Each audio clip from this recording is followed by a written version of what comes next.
શ્રીમદ ભાગવત રસામૃત પૂજ્ય શ્રી રામચંદ્ર અંગ્રેજી મહારાજનું શ્રી રામાય શ્રી કૃષ્ણાય નમઃ.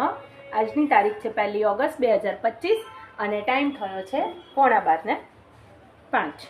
આજે આપણે વાંચીશું પેજ નંબર 445. ચાલુ કરીશું. ઓકે. રામચંદ્રજીએ કહ્યું છે, ગુરુજી, મારો એવો નિયમ છે કે કોઈ સ્ત્રીને સ્પર્શ કરવો નહીં. હું દૂરથી જ વંદન કરીશ, પણ સ્પર્શ નહીં કરું. રામાયણમાં વર્ણન છે, સીતાજી બોલ્યા છે, આજ સુધી મેં કોઈ પરપુરુષને સ્પર્શ કર્યો જ નથી. શ્રી સીતાજી કોઈ પુરુષને સ્પર્શ કરતા નથી. શ્રી રામચંદ્રજી કોઈ સ્ત્રીને સ્પર્શ કરતા નથી. સ્પર્શથી અનેક દોષ થાય છે. રામચંદ્રજીએ કહ્યું, હું સ્ત્રીને વંદન કરીશ, પણ સ્પર્શ નહીં કરું. વિશ્વામિત્રજીએ કહ્યું છે, તમે વંદન કરો તેથી એનો ઉદ્ધાર થાય નહીં. તમે ચરણથી સ્પર્શ કરો તો ઉદ્ધાર થાય. રામચંદ્રજીએ કહ્યું, ગુરુજી, કોઈ સ્ત્રીને સ્પર્શ કરું તો મને પાપ લાગે. રામ પરમાત્મા છે, કેવું બોલે છે, હું કોઈ સ્ત્રીને સ્પર્શ કરું તો મને પાપ લાગે. આજકાલના લોકોને પાપની જરાય બીક લાગતી નથી. પાપથી બીક રાખજો. જે પાપની બીક રાખે છે, જે પાપ છોડે છે, તે નિર્ભય બને છે. પાપ કરનાર બીકણ હોય છે. અમારા ગુરુજી શું કે ખબર છે કે જે સાધક હોય ને, સાધક એટલે જે ધર્મની સાધના કરતો હોય, સાધક છે ને હંમેશા પાપ ભીરું હોવો જોઈએ. એને પાપ કરતા ડર લાગવો જોઈએ. એટલે કે પાપ ભીરું, પાપથી ડર તો હોવો જોઈએ. તમારી વખતે બીજું કઈ નહીં વિચાર, મારા ભગવાનને ગમશે, જે કરે મારા ભગવાન રાજી રહેશે તો કરવાનું. એમ ભગવાન રાજી નહીં રહે તો નહીં કરવાનું. એક્ઝેક્ટલી. રામજીની લીલા, કોઈ લીલામાં મર્યાદાનો ભંગ નથી. રામચંદ્રજી જ્યાં ઊભા છે તે સમયે ત્યાં પવન આવે છે અને તેને લીધે રામચરણની રજ ઉડીને પથ્થર ઉપર પડી છે. ચરણનો સ્પર્શ નથી. રામચંદ્ર ચરણ રજનો સ્પર્શ છે. બોલો તો કેટલું શાસ્ત્રનું પેલું અલગ પડે. અને આપણે રિયલમાં આ પુસ્તકો વાંચતા નથી એટલે આપણને એવું છે કે રામચંદ્રજીએ પગનો સ્પર્શ કર્યો એટલે અહલ્યાજી હા સ્ત્રીનું સ્વરૂપ થઈ ગયા પથ્થરમાંથી. મિત્રો, રામચંદ્રજીના ચરણ રજનો સ્પર્શ છે. પ્રત્યક્ષ રામચંદ્રજીને સ્પર્શ કરવાની જરૂર જ નથી. રામચરણ રજમાં એવી શક્તિ છે, માનવની બુદ્ધિ કામ સુખનું ચિંતન કરવાથી પથ્થર જેવી કઠણ થઈ ગઈ છે અને તેથી સેવામાં ભક્તિમાં હૃદય પીગળતું નથી. આ છે ને એ તમે એવી રીતે પણ લઈ શકો આજના યુગમાં કે રામચરણ રજની શક્તિ છે કે જે આપણી બુદ્ધિ કેવી થઈ ગઈ છે, કઠણ થઈ ગઈ છે, એટલે આપણું ધ્યાન ભક્તિમાં લાગતું નથી.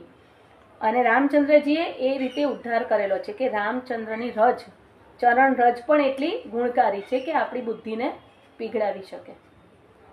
જો આજે આ બધી વસ્તુની ખબર પડી. આપણને ઘણી વાર એમ થાય કે આ સ્ટોરી સાંભળવાથી શું થાય, પણ સ્ટોરી સાંભળવાથી આ વસ્તુ થાય કે ચરણ રજથી તમારી બુદ્ધિ શુદ્ધ થાય. ગુરુદેવને બધાની ચરણ રજ લેવી છે. મારા ગુરુદેવ કહે ને તો મને એવું હતું કે હું ચરણ ધોઉં. હા, છેક મનમાં હતું પણ બોલી ના શકી. કેમ ના બોલ્યા? હવે કહી દઈશ. પણ મારે બી જોડે બી એવું જ થયું હતું. પણ ઘણા બધા અમારા કાસ્ટમાં છે ને એ લોકોએ અમારા ગુરુદેવના પગ ધોયા છે. અને અમારે ગુરુ પૂર્ણિમા હોય ને ત્યારે ગુરુદેવ અમને ચરણ પૂજાનો અમને આપે છે મોકો. હવે હું બોલી દઈશ, અત્યારે નથી બોલી શકતી. યસ. કામ સુખના ચિંતનથી બુદ્ધિ બગડે છે. કામ સુખના ચિંતનથી બગડેલી બુદ્ધિ ભગવત ચરણનો સ્પર્શ થાય તો સુધરે છે. અહલ્યાજીનો ઉદ્ધાર થયો છે. અહલ્યાજીએ પરમાત્માની સ્તુતિ કરી છે. મને મુનિએ શાપ આપ્યો તે સારું થયું જ્યારે આજે આપની ચરણ રજનો મને સ્પર્શ થયો. અહલ્યાજીનો ઉદ્ધાર કરી રામ લક્ષ્મણ વિશ્વામિત્ર સાથે જનકપુરીમાં પધાર્યા. ગામ બહાર એક આંબાવાડિયું હતું, ત્યાં મુકામ કર્યો. જનક મહારાજને ખબર પડી, દોડતા આવ્યા. તેમણે વિશ્વામિત્રની પૂજા કરી, તેમને કુશળ સમાચાર પૂછ્યા. શ્રી રામ લક્ષ્મણ ત્યાં બિરાજતા હતા. જનક મહારાજે એક ટક નજર રાખીને રામ લક્ષ્મણને દર્શન કર્યા. બીજી વાત કહું, જનક રાજાને એક સપનું આવ્યું હતું. અચ્છા. હા, મને સપનાની વાત હોય ને એટલે જ મેં જોયું હતું. જનક રાજાને એવું સપનું આવ્યું હતું કે એમના રાજ્ય પર બીજા રાજા યુદ્ધ કર્યું અને હારી જાય છે.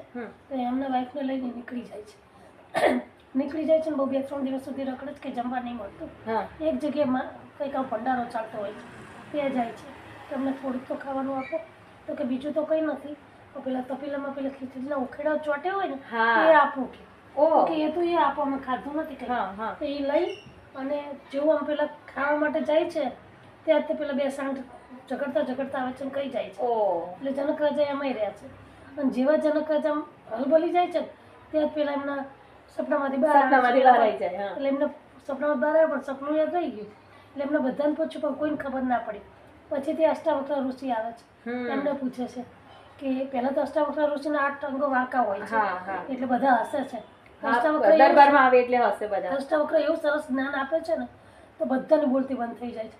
પછી પૂછે છે જનક રાજા કે ભાઈ મારા સપનાનો મિનિંગ શું? તો કે આ ખોટું ને અત્યારે છે એ ખોટું. તો કે એવું કેમ? તો કે તે જે જોયું એ તે ઊંઘમાં જોયું, આંખો ખુલી એટલે ખોટું થઈ ગયું. અત્યારે તે જો છું એ તું અત્યારે ઊંઘમાં જ છું. જ્યારે તું જાગી જાય પછી સપનાની વાત કરે. તો કહેશ કે દુનિયા આતે તારી રાજ તો એ કાયમ રહેવા નથી, એટલે એ સપનું જ છે. તારી આંખ ખુલશે એટલે એ નીકળી જશે. જો આવું છે બધું. ઓકે. વિશ્વામિત્રને પૂછ્યું, મહારાજ આ કોણ છે? ઋષિ કુમાર છે કે રાજકુમાર? આ બાળકોને જોતા પ્રેમ જાગે છે. વિશ્વામિત્રજી જનક રાજાને કહ્યું, તમે તો મહાન જ્ઞાની છો, તમે જ પરીક્ષા કરો કે આ કોણ છે. ત્યારે જનક રાજા એવું બોલ્યા કે મહારાજ, મને એવું લાગે છે કે વેદો નેતિ નેતિ શબ્દથી જે બ્રહ્મનું વર્ણન કરે છે, ભગવાન શંકર જે સ્વરૂપને હૃદયમાં રાખીને ધ્યાન કરે છે તે પરમાત્મા આ છે. વિશ્વામિત્રજી પૂછે છે કે રામ પરમાત્મા છે તેવું તમને કોણે કીધું? જનક રાજા બોલ્યા, મને કોઈએ કીધું નથી. મારું પવિત્ર મન છે તે મને કહે છે. મારું મન પાપ કરે નહીં. હું સંસારમાં રહું છું પણ મારા મનમાં સંસાર નથી. મારું મન સંસારનું ચિંતન કરે નહીં. હું સતત પરમાત્માનું ધ્યાન કરું છું. જનક રાજા એટલે આખો રાજ્ય હતું. એક વાર કોઈ એવું કીધું કે મિથિલા બળે છે, તો કે બળે એમાં મારું શું જાય છે? મારે એને કઈ લાગે વળગતું નથી. બોલો. જનક રાજા આખા પર જ હતા. પર હતા. બે આંખની મધ્યમાં લલાટમાં એક જ્યોત છે. તમે આંખ બંધ કરી અને લલાટમાં નજર કરશો તો તમને પ્રકાશ દેખાશે. જ્ઞાની પુરુષો આ પ્રકાશને જોતા સતત એવું ધ્યાન કરે છે, હું સ્ત્રી નથી, હું પુરુષ નથી, હું શરીરથી જુદો છું, હું પરમાત્માનો અંશ છું, હું પ્રકાશમય છું. હું જ્ઞાની પુરુષો બ્રહ્મ ચિંતન કરે છે.